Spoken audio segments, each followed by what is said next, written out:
Lo dejo entonces con José Galvano, que va a presentar este panel, esta última actividad, este espacio exclusivo regionales sobre valor compartido. Adelante, José, por favor. Las láminas. Hola, ¿qué tal? Buenas tardes.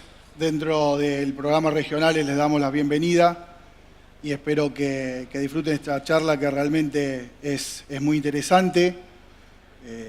Ellos van a empezar a dar su disertación y luego van a escuchar preguntas y sugerencias, así que está bueno que haya un feedback con ustedes. Así que bueno, les damos la bienvenida a los disertantes. Muchas gracias, Juan Escobar y Pablo, por venir. ¿Necesitas el cambiador de lámina?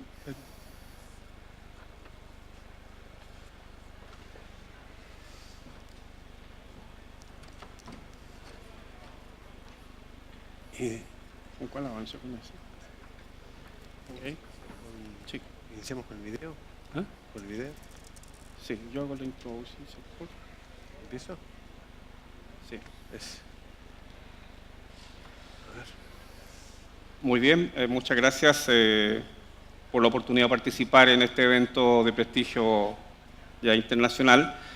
Vamos a comenzar con 4 minutos con un ejercicio que nos va a permitir a lo mejor apreciar de mejor manera lo que trae el contenido de la presentación. Buenas tardes a todos. Es un gusto estar aquí también con Juan y con ustedes para poder compartir algunas ideas que tenemos sobre cómo abordar la problemática del desarrollo actualmente y el valor compartido. Lo primero que queremos hacer es compartir un videíto y hacer un ejercicio con ustedes. No sé si se puede visualizar la imagen. Ahí va. Entonces la idea que tenemos es que ustedes puedan contar la cantidad de veces que el equipo que tiene remera blanca en el video, cuántas veces se pasa la pelota. ¿Sí? Y después vemos a ver si hay consenso o no. ¿Están preparados? ¿Sí? Bueno, adelante entonces. Y 1.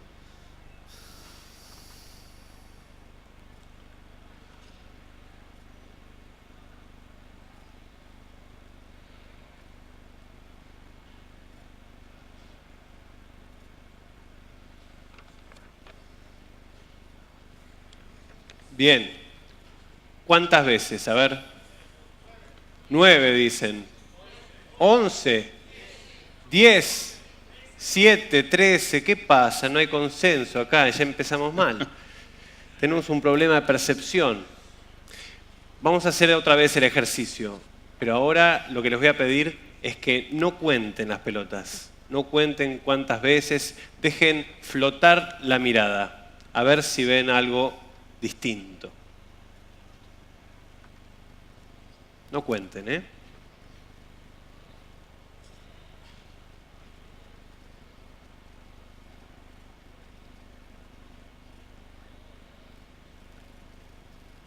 ¿Vieron algo raro? ¿Sí? Una chica con paraguas. Es el mismo video. ¿Qué es lo que cambia? La percepción. Y la percepción cambia porque la consigna es distinta. Entonces, lo que le estamos pidiendo es que focalicen de manera distinta sobre una misma realidad. Lo que vamos a encontrarnos en la presentación de Juan y en la mía tiene que ver con eso, con invitarlos a mirar con otros ojos, con otras consignas, ir un poquito más allá de los límites que tenemos programado establecer en nuestra relación con los otros, como productores, como activistas, como funcionarios. Muy bien. No es fácil poder sintetizar en tan pocos minutos una realidad que se está viviendo a nivel planetario, es global, y cómo estos drivers, la demografía, el cambio climático y algunos otros elementos de orden social, se han venido instalando en forma persistente en un concepto que es la sustentabilidad, pero que tiene una pata social que no la habíamos abordado bajo una concepción de integrar lo que ocurre en el mercado, lo que ocurre en la academia y principalmente lo que está ocurriendo en la sociedad. Ahora, el nombre de esta presentación, que dice Estrategia de Producción y Sustentabilidad Social, Lecciones Aprendidas, lo que pretendimos nosotros con esto fue tratar de que en 4 puntos pudiésemos rápidamente mirar un contexto global, irlo aterrizando, cómo esto le llega a un productor o le llega a un gerente de producción de una compañía, o gerente de fabricación o de operaciones, tocar a continuación un caso que para nosotros es muy emblemático, de mucho valor, que es el caso Tomate Patagonia, y finalmente, conjuntamente con ustedes, sacar algunas lecciones. Vamos a tratar, por tanto, de forma muy sintética, avanzar con esto. Los que vimos, ¿no es cierto?, la invitación de APRESID en el 2014, uno de los párrafos en la misión decía que nace un nuevo orden económico productivo y la sustentabilidad impone límites éticos. No está alcanzando con crecer económicamente, no está alcanzando con cumplir normas ambientales, estamos entrando al campo social y derechamente al campo de la persona, consumidor, elector y persona. En cuanto a personas, empiezan a ocurrir algunos fenómenos nuevos, y estos fenómenos nuevos obligan a que los desafíos empresariales de hoy requieren nuevas formas de hacer, nuevas formas de pensar. Y estas nuevas formas de pensar y de hacer son brechas que las estamos observando en las empresas, donde nuestra primera mirada llegaba hasta los clústeres. Hablábamos de las cadenas productivas, de las integraciones, de los clústeres donde había rápidamente flujos de información, de servicios y de capital intelectual nuevo para aplicarlo a las empresas, pero lo que no estaba ocurriendo era pensar qué estaba pasando con el entorno, en un entorno que se estaba viendo afectado por el crecimiento global, donde commodities como los alimentos, minerales y otros estaban siendo rápidamente demandados porque se incorporaron al mundo del consumo 2.500 millones de habitantes que hace 40 años atrás no estaban. Sabemos, ¿no es cierto?, que la China, la India, el crecimiento de los países asiáticos, en los últimos 20 años también el crecimiento de América Latina ha venido marcando esto, y esto entonces traía desafíos, y bueno, había que igualar una ecuación que por un lado la sociedad comienza a demandar un desarrollo sustentable, con inclusión, con igualdad social, por otro lado los negocios, ¿no es cierto?, se orientaban a largo plazo, maximizar la rentabilidad de los accionistas en el largo plazo, fue una máxima que muchos las hemos visto en las universidades o las hemos escuchado, y por supuesto el negocio es innovar, mejorar la productividad y manejar los riesgos. Esta ecuación, uno puede decir, sí, esto es verdad. Inicialmente no fue tan verdad y aparecen estos problemas.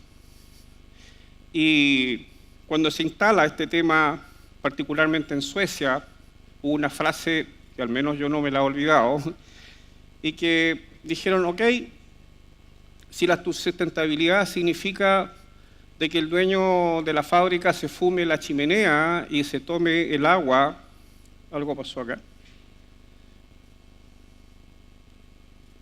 No sé si me ayudan acá, a ver, ahí sí.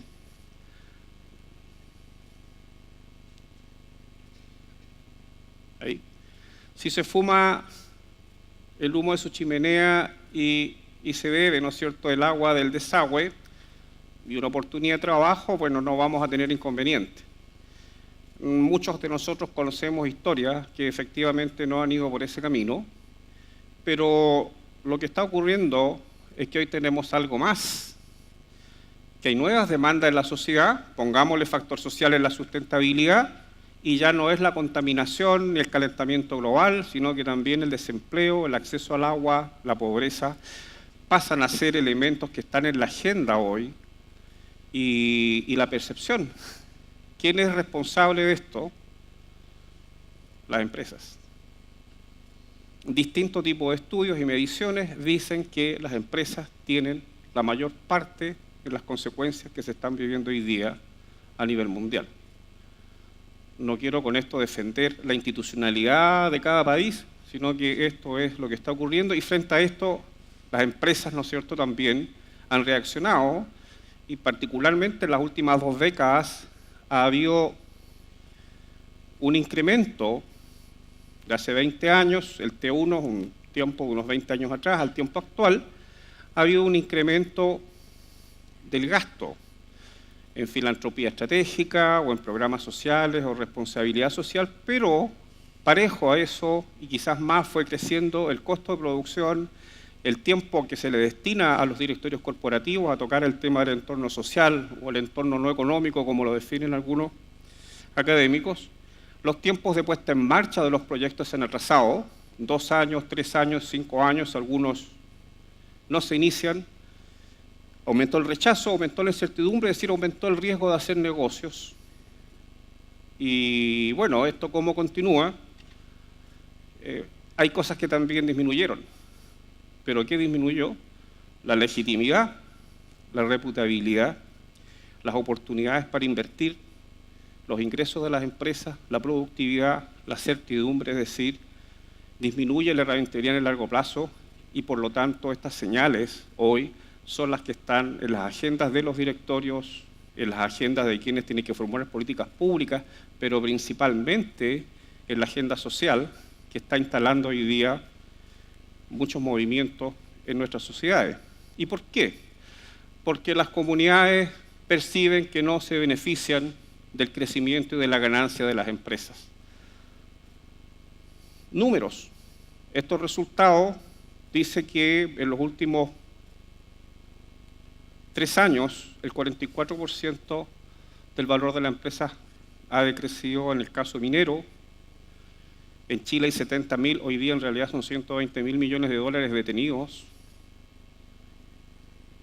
Hay un estudio reciente en Australia del año 2014 que dice que las inversiones de 3.000 a 5.000 millones de dólares que se están retrasando, que tienen alteración en sus procesos productivos, se detienen o por las no ventas futuras, tienen impacto en valor de hoy de 20 millones de dólares semanales.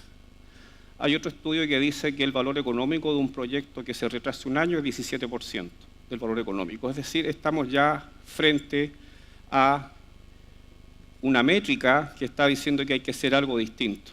Así que esta ecuación que mostrábamos inicialmente le está faltando algo, y es que hoy las empresas tienen que crear valor para la sociedad y tener métrica en eso. Ya no basta decir yo soy bueno, sino es lo que la gente percibe. ¿Y por qué ocurre esto? Si el país necesita emprendedores que creen empresas para generar riqueza, se podrá discutir si el creador de riqueza es el sector privado en combinación con el Estado, pero en un sistema capitalista el rol de una empresa es crear riqueza. Y hoy la sociedad le está generando, ¿no es cierto?, una detente y está estableciéndose cada vez más grande una brecha entre las aspiraciones de uno y de otro. Algunas respuestas. Han asumido diferentes posiciones, algunos dicen que no es un problema, otros dicen que es un problema y que vamos a tener que gastar algo para poder subsanar esa demanda que apareció de repente.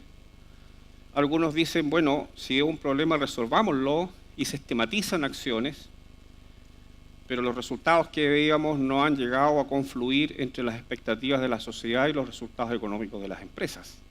Y aquí es donde viene lo nuevo, 2001, 2006, 2011, 3 hitos que se marcan por Michael Porter en la Universidad de Harvard y que finalmente dice que en realidad esto es gasto, esto significa ser mejor empresa ciudadana y lo que se deben buscar son oportunidades. Y esas oportunidades es tomar desafíos sociales. Si la China está creciendo y el Asia está creciendo y van en frontera tecnológica, América Latina tiene la opción de acompañar ese proceso haciendo algo que sabe hacer, producir alimentos.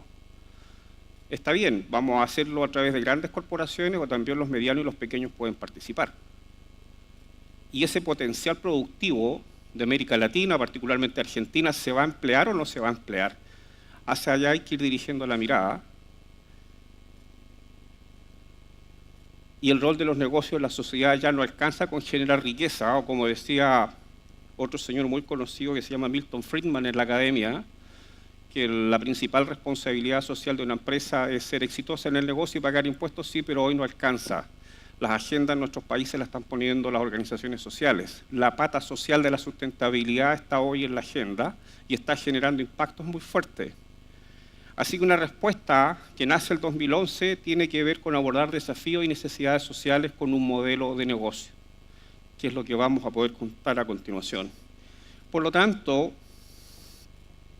no es solo matching entre mercados de producto y la empresa, porque ocurrió un cambio de poder.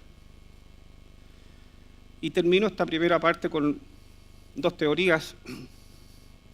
Una primera teoría que tiene que ver con la teoría de la empresa, que dice que quien arriesga, primero soñó, consultó con la almohada, arriesga, emprende, y esta teoría dice que tiene derecho a tomar decisiones sobre ese emprendimiento y tiene derecho a beneficiarse de la riqueza económica que genera.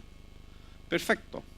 Nuestras constituciones también avalan eso con el pilar del derecho a la propiedad privada, ¿no es cierto?, emprender y hacer. Con algunas reglamentaciones o leyes, algunas muy antiguas, otras más nuevas. Pero ¿qué ocurre acá? Que todo lo que se hace a partir de esa teoría es sacarle un pedazo a la torta para gastar, pagar, llámenle como quieran ponerle, y vienen haciendo desde el otro lado una teoría nueva, que es la teoría de los públicos interesados o de los stakeholders, que dicen, mire, ¿sabe qué? Su plata es su plata,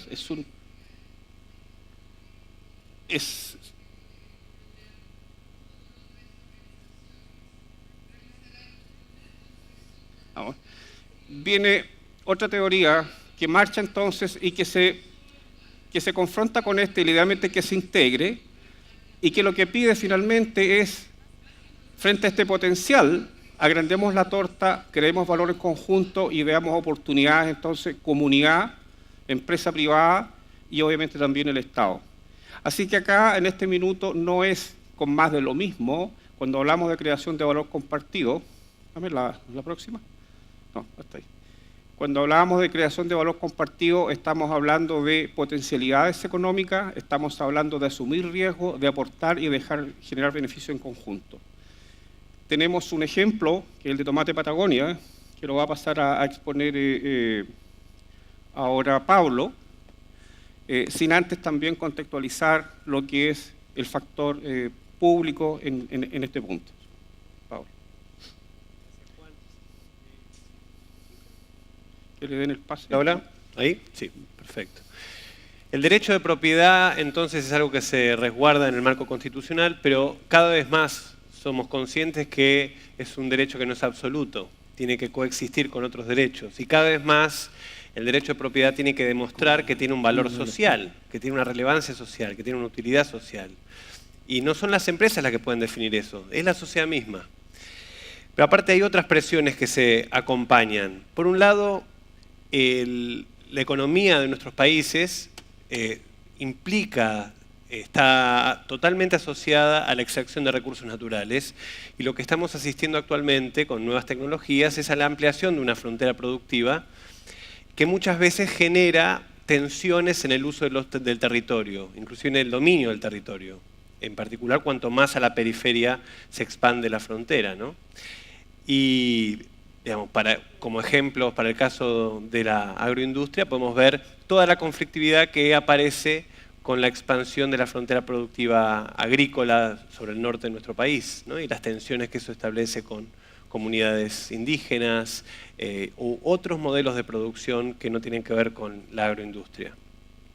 Por otro lado, hay otro desafío que tiene que ver con cómo se distribuyen los recursos económicos. Y en la medida en que la desigualdad crece, al mismo tiempo las condiciones y el clima de negocios también se va enrareciendo porque la conflictividad aumenta.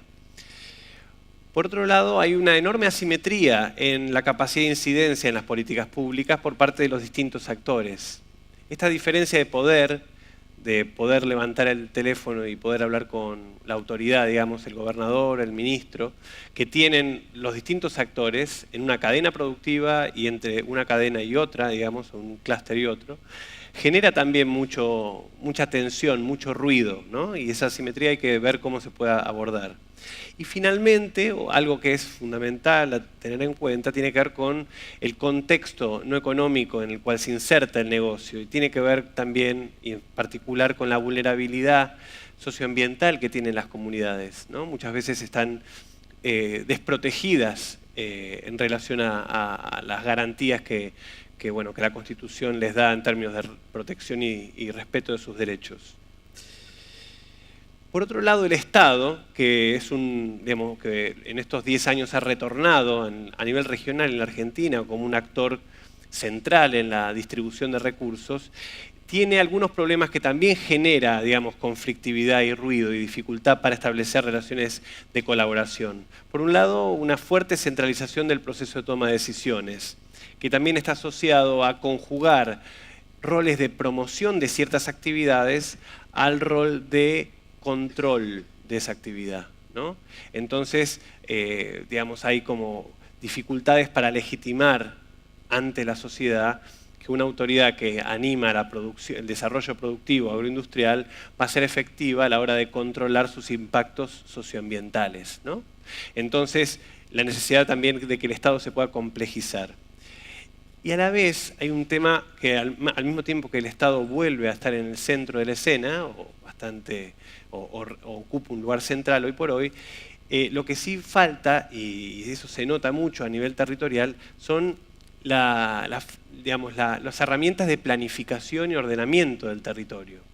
Y esta falta, este déficit, genera conflicto por los usos, ¿no? Porque hay distintos criterios que se utilizan para reconocer derechos de dominio y de uso de distintos territorios. Y hay tensiones, obviamente, entre la producción, la conservación. La falta de este tipo de políticas públicas, más allá de lo enunciativo, digamos, la falta de aplicación concreta genera muchos problemas. Y en definitiva, para terminar, el tema del acceso a la información. Sin un acceso pleno a la información de interés público, los fantasmas crecen, ¿no? Y lo que uno cree y entiende que se está cocinando en la medida en que no se puede abrir la cocina, digamos, genera muchas sospechas sobre qué es lo que se va a poner en el plato. Así que genera un contexto que enrarece las relaciones entre el Estado, las empresas y las comunidades, provocando conflictos. Entonces, en esa conflictividad que emerge tenemos dos grandes desafíos. Por un lado, las polarizaciones, ¿no? El estar a favor o en contra de la minería a cielo abierto, el fracking, los transgénicos o el uso de cierto tipo de agentes fitosanitarios o herbicidas, depende de qué público haya, digamos, pero esas controversias sociales generan mucha polarización que a veces dificulta poder tener un debate profundo y entender cuáles son los riesgos y los desafíos que cada tecnología presenta y cada modelo de desarrollo presenta. Entonces, las polarizaciones son un desafío muy grande. Cómo despolarizar el debate es algo que entiendo que aparte APRESID tiene un rol fundamental en hacerlo, por lo menos en lo que hace a la agroindustria. Y en segundo lugar, justamente en función del déficit de políticas públicas, otro de los temas que tenemos como desafío tiene que ver con cómo construir espacios de articulación estratégica y constructiva entre distintos actores sociales que tienen lógicas muy distintas de operación y hasta cosmovisiones distintas, miradas del mundo distintas. Estos espacios, ¿no?, que muchas veces se autoconvocan desde la sociedad civil o se convocan desde el Estado, tienen enormes dificultades para poder ser eficaces en términos de poder producir consensos que luego permitan generar recomendaciones efectivas a los tomadores de decisión. Y aparte, que puedan realmente construir confianza.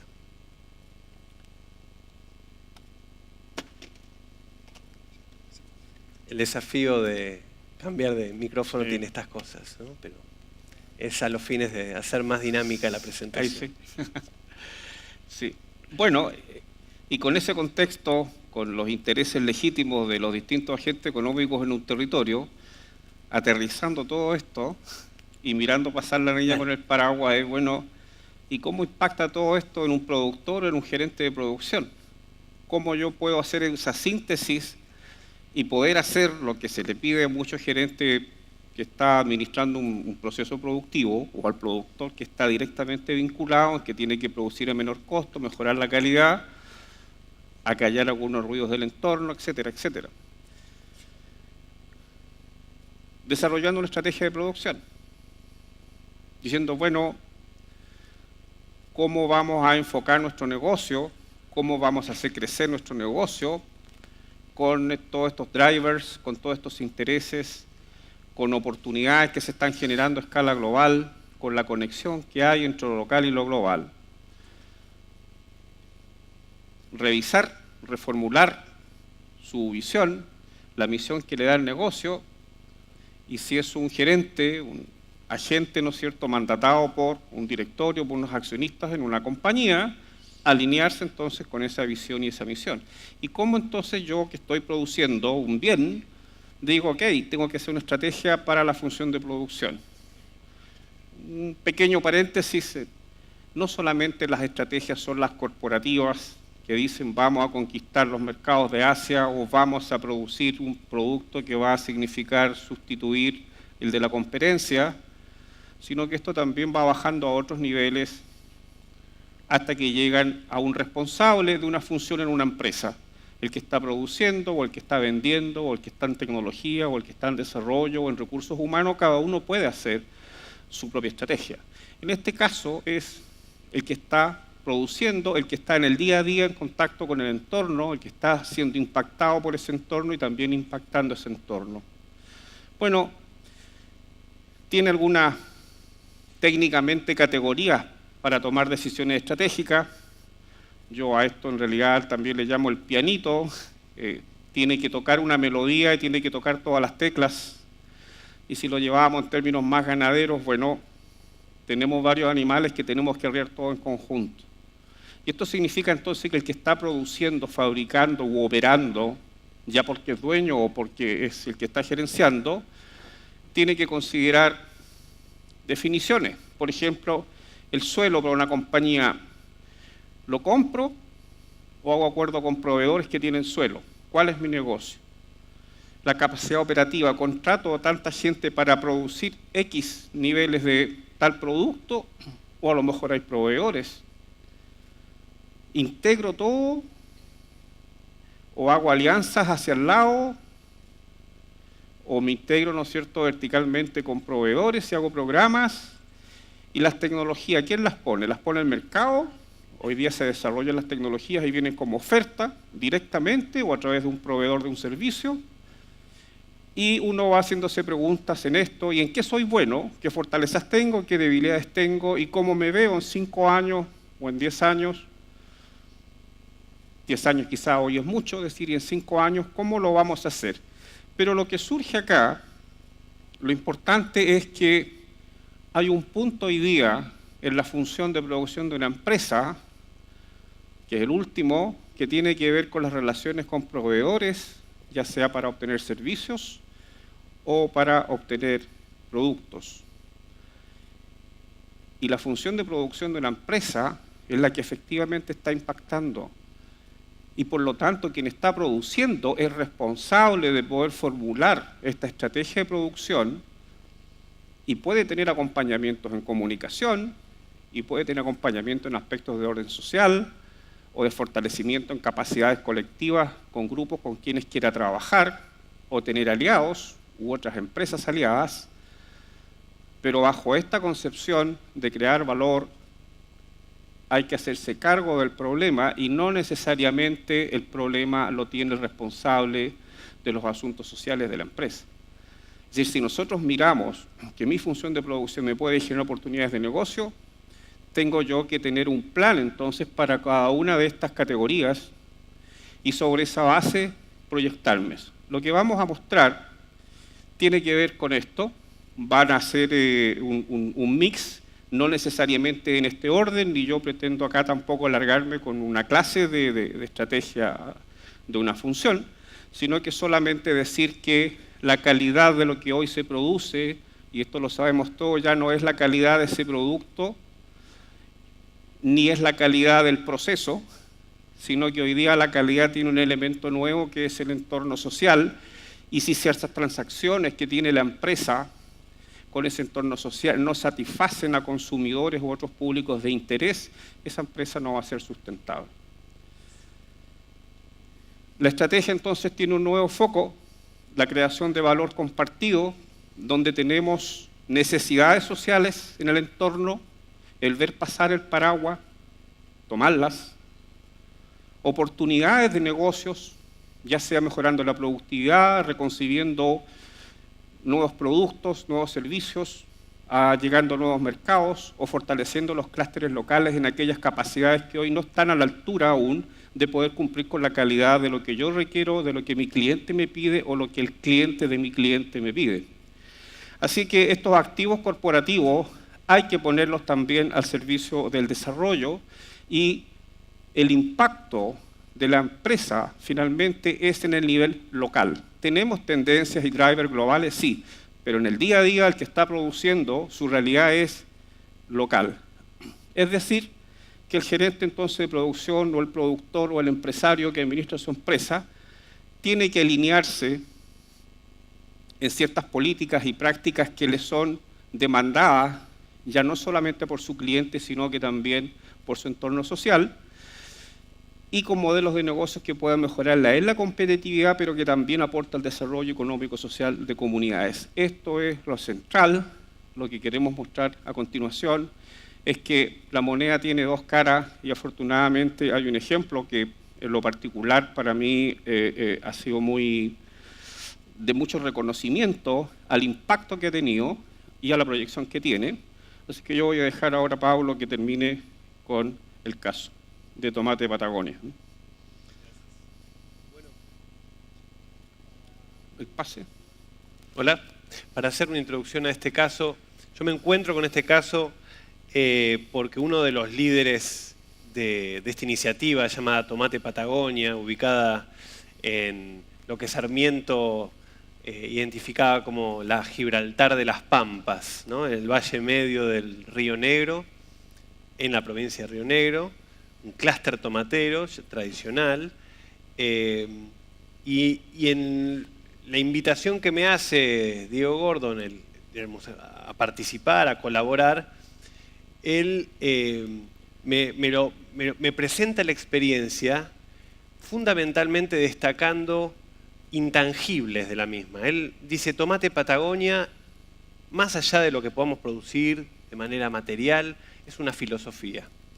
Y es una filosofía que justamente, digamos, conecta con esta idea del límite ético del desarrollo, que en realidad es un límite que libera, porque tiene que ver con el límite que te presenta el otro.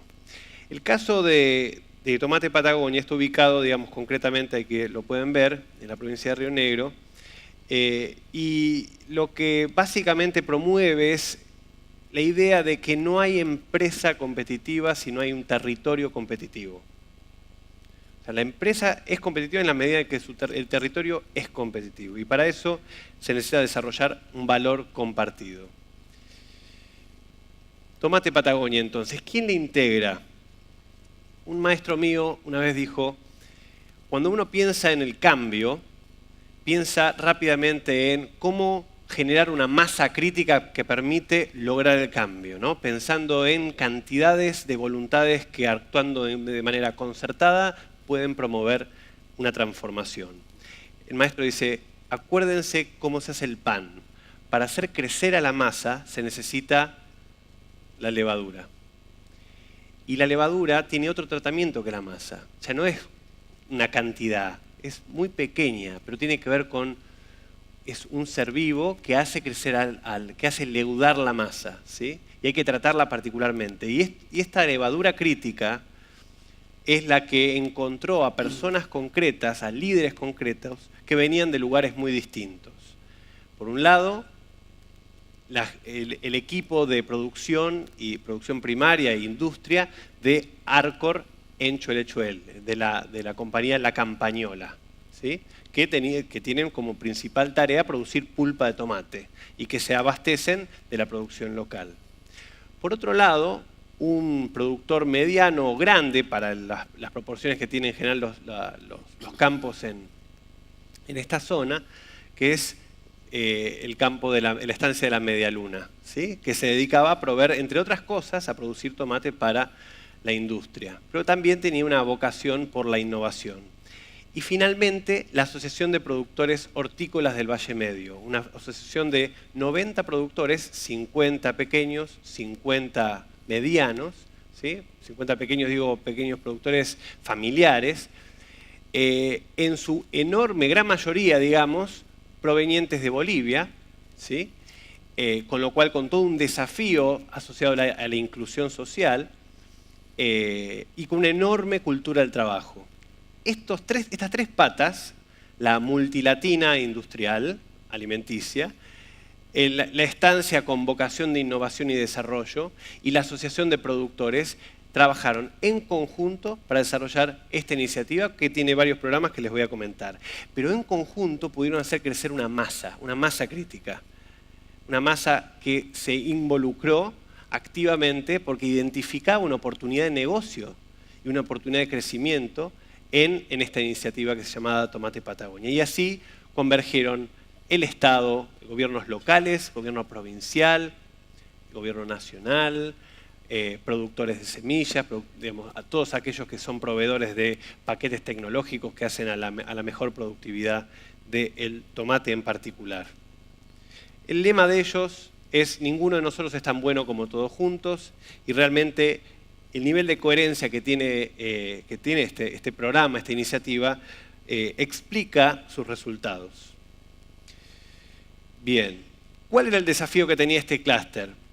En primer lugar, un contexto, estoy hablando del año 2008, 2009, un contexto de reducción de la rentabilidad del tomate industria. Estamos hablando de una zona, una economía regional, bastante periférica, costos en fletes, etc. Aumentaban los costos y se reducía la productividad. Por otro lado, este mismo contexto de mercado generaba una conflictividad creciente entre la industria y los productores por el precio del tomate. Y la relación era clásica entre el productor primario que le vende en este caso a la industria, pero podría ser tranquilamente un acopiador que luego vende. Esta conflictividad por el precio estaba creciendo porque había mucha frustración. Había una ausencia de mecanismos de diálogo sostenido y de planificación entre la industria, los productores y las instituciones técnicas. No se asumían roles proactivos en relación a esto y en general había una situación de desorganización y bastante vulnerabilidad socioeconómica de parte de los productores tomateros migrantes. Así también su economía estaba absolutamente atada y dependiente de la industria, ¿no? Por otro lado, el contexto de cambio climático, la variabilidad climática generaba riesgos crecientes también a la producción. Bien, ¿qué es lo que produjeron desde el 2008 a esta parte, digamos, ¿no? Y en un esfuerzo conjunto de empuje y de muchísimo trabajo articulado entre estas tres patas. Por un lado, un programa que era producciones más seguras, ¿no? Que era un programa que trabajaba sobre el riesgo y tenía que ver con asegurar, ¿sí?, a los productores en un contexto de riesgo climático, ¿sí? No había seguros, ¿sí?, que pudieran cubrir efectivamente a la producción local. Entonces produjeron un seguro colectivo y ahora está creciendo en su capacidad de inclusión. Por otro lado, la diversificación productiva agroindustrial, es decir, que el tomatero no solamente produzca tomate, sino que produzca otro tipo de productos, digamos, ¿no?, de alimentos, desde garbanzos u otros, otros productos en ese sentido, o desarrollar lo que es la horticultura, ¿no?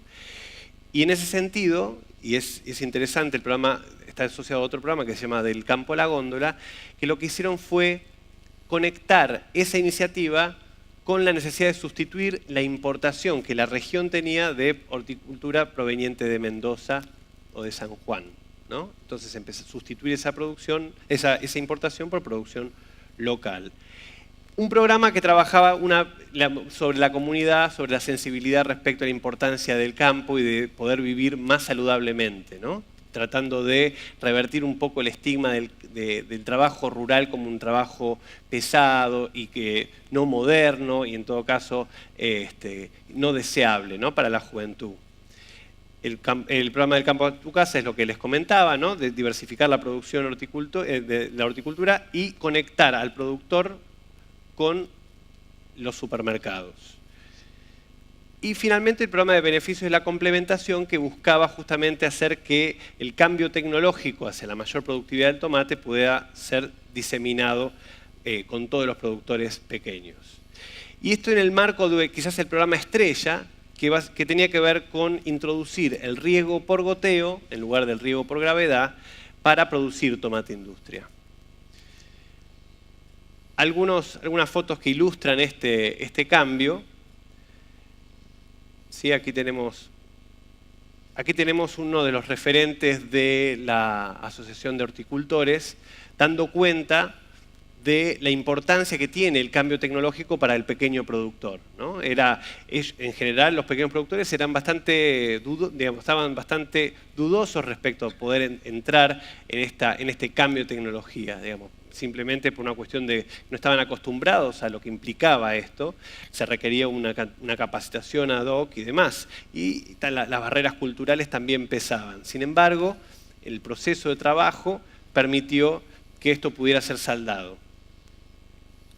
¿Cuáles eran las propuestas de valor aquí y lo que podemos ver como resultados? Primero, poder promover el desarrollo agroindustrial sustentable en todo el territorio, digamos, desde el tomate, pero para otras producciones. Mejorar el rendimiento, ¿no?, bajar los costos, aumentar la calidad, cuidar el medio ambiente, mejorar el esquema tradicional que tenía el proveedor con el cliente y generar un esquema de win-win-win, digamos. Ganan las partes y gana la comunidad circundante. Acá tenemos un ejemplo del programa de campo a tu casa, que es un poco mediado por la cooperativa obrera, que es el primer supermercado que se involucró en la iniciativa. Acá hay un ejemplo de la producción de lechuga. Producciones más seguras, acá lo que les contaba del proceso, digamos, de creación de distintos seguros que permitieran resguardar mejor a los productores. La diversificación productiva hacia el maíz, hacia las legumbres. Y las distintas actividades que hacen justamente a buscar diversificar la producción del tomate. Acá hay algunas experiencias de justamente en el marco de los eventos que ellos organizan año a año, que se llama Agropatagonia Sustentable, bueno, generar un espacio también para sensibilizar a la población sobre la calidad de vida, un poco demostrando una mirada bien integral, ¿no?, de este proyecto. Algunos resultados. Hoy por hoy, el 30% de los productores ha hecho el cambio tecnológico, ¿no?, y muchos de ellos, creo que el 40 o 45%, están avanzando en el proceso de diversificación productiva. ¿Cuáles son algunos resultados? Hay un 65% de reducción del uso de agua, hay una reducción considerable de un 50% en el uso de la energía, bajan los costos por kilo, aumenta el rendimiento al 100%, simplemente por este cambio de tecnología. Y obviamente genera que el promedio general de producción del clúster aumenta considerablemente. Pero este resultado se logra por justamente una mirada integral que trabaja sobre la diferencia aprovechándola a favor de todos, ¿no? Poder trascender, poder traducir ciertos lenguajes, ciertos tecnicismos que muchas veces tienen algunos sectores para poder promover justamente la sustentabilidad social del clúster, en este caso el clúster tomatero. ¿Cuál es la proyección? Bueno, ir hacia el 2017, hacia un cambio total, digamos, de la producción de tomate hacia el riego por goteo. ¿Por qué funcionó esto? Bueno, porque en todo momento estos tres pilares de Tomate Patagonia y todos sus aliados compartieron primeramente que la comunidad era el eje y destino de las acciones compartidas, que existían ventajas en la integración de todos los actores de la cadena de valor y por lo cual era importante traer al productor de semillas con el supermercadista. Que era fundamental diversificar productivamente al territorio de tal manera de reducir su dependencia en la monoproducción. Y aquí tenemos algunas ideas más, pero lo concreto y más para resumir, mira qué cantidad de flechitas. Bien, acá quizás es una foto ilustrativa, tenemos a las tres patas, digamos, trabajando en conjunto, al presidente de la Asociación de Horticultores, al gerente de producción de Arcor y a un responsable de la estancia Media Luna, trabajando juntos, pensando cómo mejorar la competitividad del territorio. Entonces, algunas conclusiones antes de pasar a mi compañero. Tenemos un nuevo escenario de complejidad global y local que nos obliga a redefinir las relaciones entre las empresas, el Estado y las comunidades, desafiándonos a pensar de manera proactiva y sistémica. La frontera de la empresa tradicional se amplía. Para tener legitimidad, para poder tener licencia social, hay que hacer mucho más de lo que la ley pide. El diálogo y la construcción de confianza entre partes que históricamente vienen enfrentadas también construye capacidad de gestión y reduce las asimetrías que justamente muchas veces establecen obstáculos insalvables para poder generar valor compartido. Y finalmente, el conflicto, la conflictividad, la diferencia es una oportunidad para generar nuevos esquemas de valor compartido, para producir capital social y para finalmente generar competitividad territorial.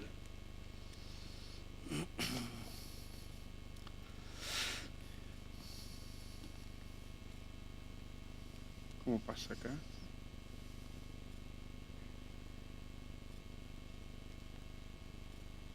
Bueno, hicimos un recorrido corto de síntesis de muchos conceptos, de muchas experiencias, pero volvemos al punto de partida.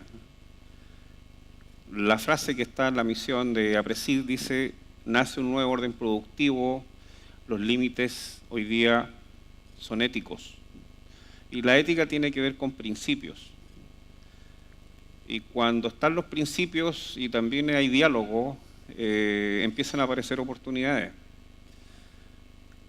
Nosotros hemos estado en muchos eventos en que se presentan ejemplos de la compañía A en la región del mundo B, de la compañía C, la región del mundo Z, pero acá en Argentina, cuando empezamos a buscar y a ver pasar la niña con el paraguas, vemos que hoy están pasando en la actividad productiva cosas que están generando valor, que se pueden proyectar, se pueden replicar, y cuando algo se puede replicar, estamos hablando de tecnología, en este caso de tecnología social. Cada realidad es distinta, pero de nuevo el foco de quien está produciendo hoy día bienes o servicios, su foco en la creación de valor está cerca, está en la comunidad, está en el impacto local. Los tiempos son tiempos que hay que aceptarlos.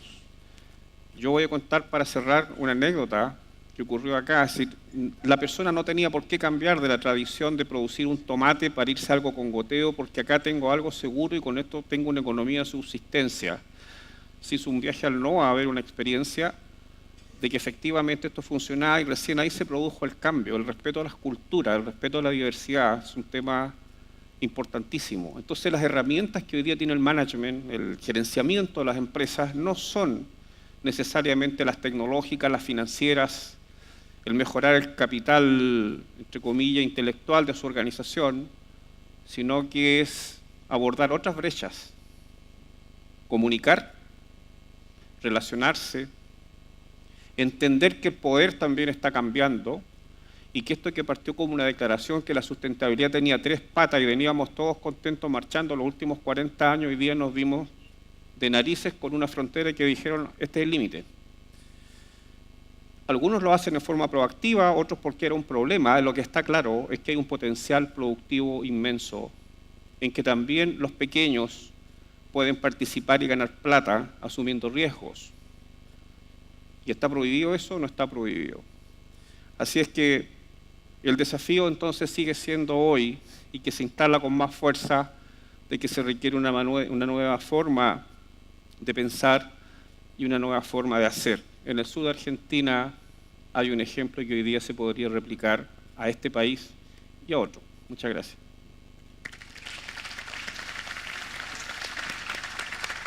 Bueno, muchas gracias por sus palabras, realmente muy interesante.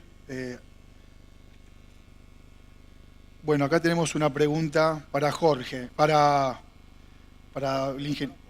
Te pasaron por Jorge, pero no, es Juan Escobar. Juan, ¿cree usted que la principal responsabilidad social del empresario es la generación local de puestos de trabajo o pasa por el cuidado del medio ambiente? Hoy día es una integración. Los límites hoy lo están poniendo las organizaciones sociales, pueblos originarios u organizaciones que se niegan a aceptar una inversión grande. Hoy el tema ambiental es una línea de base. El verdadero desafío es que la empresa debe asumir su rol en el desarrollo territorial y ese rol lo asignan los otros agentes, entre otras las comunidades. Pablo, en esta época que vos ves, que todos vemos que hay muchos conflictos, quizás entre el sector, entre la comunidad agroalimentaria y quizás con algunos componentes que vemos en las ciudades y en los pueblos. Vos que manejás situaciones de conflicto, ¿cómo crees que se debe manejar el productor agropecuario cuando a veces sufre algunos ataques de la población por ahí, por desconocimiento? ¿Cómo te parece que es la mejor forma de negociar, de tratar de resolver esos conflictos? Bueno, primeramente, obviamente está el desafío de poder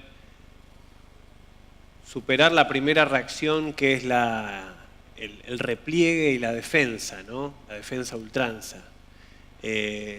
Lo primero que yo sugeriría es abrir bien la oreja, digamos. Hay un dicho que dice: la piedra que el constructor rechaza es su piedra angular, ¿no?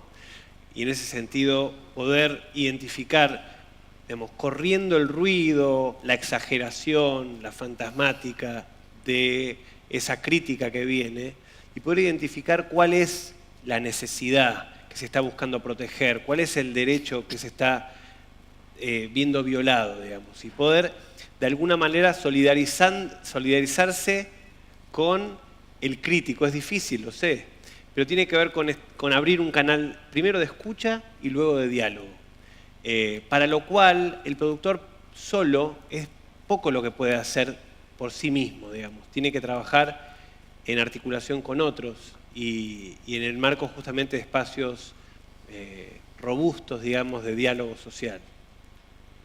Esta pregunta creo que es interesante que los dos den su punto de vista, ya que el ingeniero Juan Escobar, del país vecino de Chile, y Lumerman, el licenciado, sos argentino, que quizás tengan una visión diferente o no. La pregunta es, ¿qué opinan ustedes por qué el gobierno argentino no tiene una actitud proactiva hacia el agro? Bueno, yo voy a ser bien corto en esto. Sí, me quedó una parte de la pregunta anterior muy cortito, que acerca del rol de la empresa y dar empleo o no. En realidad son varios campos.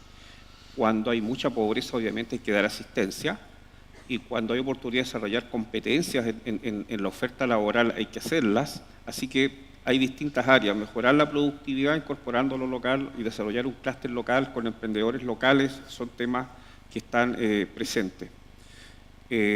Me cuesta a mí responder, digamos, sobre el gobierno. Lo que sí puedo decir, la experiencia de lo que estoy conociendo en Neuquén, en las empresas petroleras, y donde sigue el Estado provincial, creo que es el primero en Argentina, que planteó un proyecto de ley de responsabilidad social y creación de valor compartido que hoy se está discutiendo en la legislatura.